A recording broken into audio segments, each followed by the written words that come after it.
Bismillahirrahmanirrahim. وَنُنَزِّلُ مِنَ الْقُرْآنِ مَا هُوَ شِفَاءٌ وَرَحْمَةٌ لِلْمُؤْمِنِينَ وَلَا يَزِيدُ الظَّالِمِينَ إِلَّا خَسَارًا. Sadakallahu l'azim.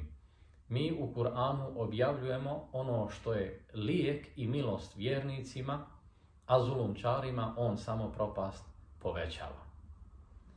Najvrijedniji ibadet mog ummeta jeste učenje Kur'ana, kaže poslanik alejhiselam.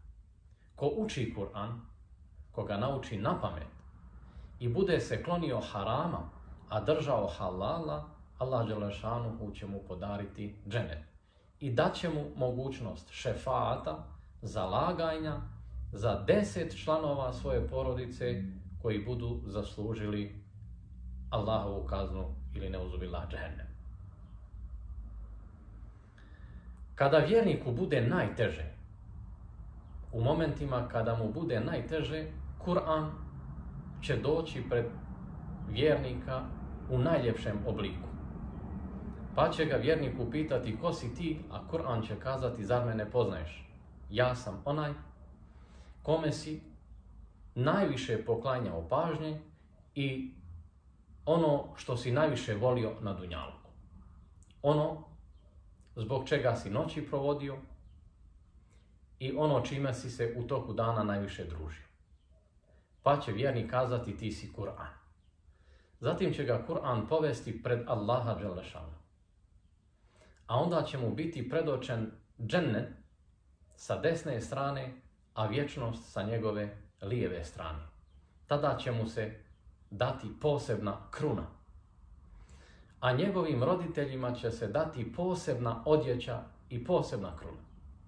Pa će njegovi roditelji upitati, odakle nam ovo, nismo imali toliko dobrih dijela da bismo ovo zaslužili. Biće im rečeno, to je zato što je vaše dijete, vaš evlad, učio Kur'an tijekom njegovog života, odnosno družio se sa Kur'anom. Dakle, posebna počast. Braćo i sestre, znam da veliki dio naših džematlija, posebno dobar dio polaznika naše vjerske pouke, ove godine i hanume iz našeg džemata, svi su učili Kur'an, posebno u Ramazanu. Nastojite druženje sa Kur'anom tijekom čitavog života, a posebno ovo do Bajrama. Zajedničku dovu, ako Bog da, sutra 27. noć mjeseca Ramazana, ja ću proučiti ovdje iz ovog Mubarek mjesta, sa ovog Mubarek mjesta, ovdje iz naše džamije. Molim dragog gospodara da Kabul učini, ako Bog da, inšala. Primijetili ste iz ovih hadisa šta zapravo znači, koja je vrijednost učenja Kur'ana, družiti se sa Kur'anom, nastojite da to bude što je moguće iskrenije u ime Allaha dželešanuhu i da to bude svakodnevna praksa.